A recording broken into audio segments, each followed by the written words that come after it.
কিশোরগঞ্জের ঐতিহাসিক পাগলা মসজিদ। মনের বাসনা পূরণের জন্য মানুষ এই মসজিদে আল্লাহর দরবারে ফরিয়াদ জানান, দান করেন টাকা পয়সা, সোনা রূপা, বৈদেশিক মুদ্রা সহ নানান কিছু। প্রতি ৩ মাস পর পর এই মসজিদের দান বাক্সটি ভাঙা হয়। পাওয়া যায় কোটি কোটি টাকা সহ বিভিন্ন মূল্যবান বস্তু, সাথে মেলে নানান রকম চিঠিও। এবার এমনই একটি চিঠি পাওয়া গেল সেই দান বাক্সে। সেখানে একজন স্ত্রী আল্লাহর কাছে ফরিয়াদ করেছেন তিনি যেন আরো সুন্দর হন এবং পরকালে তার স্বামী যেন জান্নাতের কোনো হুর না পান। চিঠিতে লেখা রয়েছে, আল্লাহ তুমি আমাকে সারা জীবনের জন্য চিকন বানাইয়া দাও দয়া করে। আমি ও পাতিবাবু সারা জীবন একসাথে থাকতে চাই। আমাদের দুজনকে একসাথে রাখো। তার আগে আমার মৃত্যু দিও। আমাদের মধ্যে যেন কোনো শাকচুনি না আসে। জান্নাতেও যেন আমার পাতিবাবু কোনো হুর না পায়। আল্লাহ তুমি ঠাকুরমার ঝুলি কার্টুনে যেরকম পুকুর ছিল সেরকম জাদুর পুকুরের সন্ধান দাও, যাতে আমি ওই পুকুরে ডুব দিয়ে সুন্দর হতে পারি, মুখের দাগগুলো যায়, চুল বড় আর ঘন হয়, আর যাতে কম বয়স্ক লাগে সারা জীবন।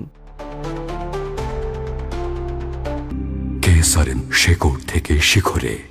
চিঠিতে আরো লেখা রয়েছে, আল্লাহ আমাদের সবাইকে বড় হজ করার ব্যবস্থা করে দিও। আমি আর আমার পাতিবাবু যাতে 2 বার অন্তত বড় হজ করতে পারি। আমি একটু সুন্দর হলেই কেউ না কেউ নজর দিয়ে দেয়। আল্লাহ এরকম যাতে আর না হয় দেখো। আমি আর আমার পাতিবাবুকে সরকারি জব পাওয়াইয়া দিও, হালালভাবে যাতে চলতে পারি আমরা। আমার পাতিবাবুকে কয়েকদিনের ভেতরে সুস্থ করে দাও। আল্লাহ ডাক্তার বলছে ওর একটা মেডিসিন সারা বছর খাওয়া লাগবে। ওর যাতে সারা বছর খাওয়া না লাগে, সে যাতে একেবারে সুস্থ হয়ে যায়, আল্লাহ তুমি দয়া করে দেখো। মনের মানুষকে কাছে পাওয়ার অসমাপ্ত কাহিনী লেখা অন্য আরেকটি চিঠি পাওয়া যায়। এতে লেখা রয়েছে, প্রিয় খাদিজা আক্তার লিপি, আজ এই ঐতিহাসিক মসজিদে তোমার নামে একটা মানত পূর্ণ করলাম। তুমি নেই তো কি হয়েছে, তোমার দেওয়া স্মৃতি নিয়ে বাঁচবো আজীবন। আমার কি দোষ ছিল? তুমি একটি ছেলের সাথে সম্পর্ক রাখার পরও আমাকে নষ্ট করলে। আমি তোমাকে অভিশাপ দেব না। আমি আশা রাখি তুমি এক সময় আমার হবে। যদিও তুমি বাচ্চার মা হও, আমার কোনো আফসোস থাকবে না।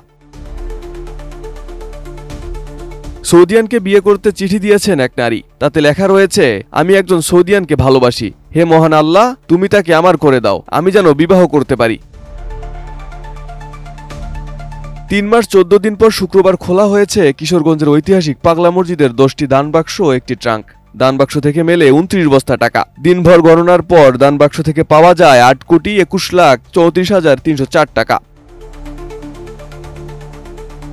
জানা যায় মুসলমান সহ বিভিন্ন সম্প্রদায়ের লোকজন এই মসজিদে দান করেন। এখানে দান করলে মনোবাসনা পূরণ হয়, এমন বিশ্বাস থেকেই তারা ছুটে আসেন।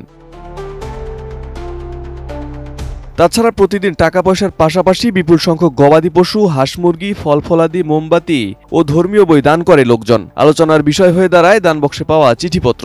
এসব চিঠিতে লোকজন তাদের জীবনে পাওয়ার আনন্দ, না পাওয়ার বেদনা, আয়োন্নতির ফরিয়াদ, চাকরির প্রত্যাশা, পরীক্ষায় ভালো ফলের আশা ও রোগ ব্যাধি থেকে মুক্তি পেতে আকুতি প্রকাশ করেন। এমনকি শত্রুকে ঘায়েলেরও দাবি থাকে কোনো কোনো চিঠিতে। Arif Hasan, ATN news.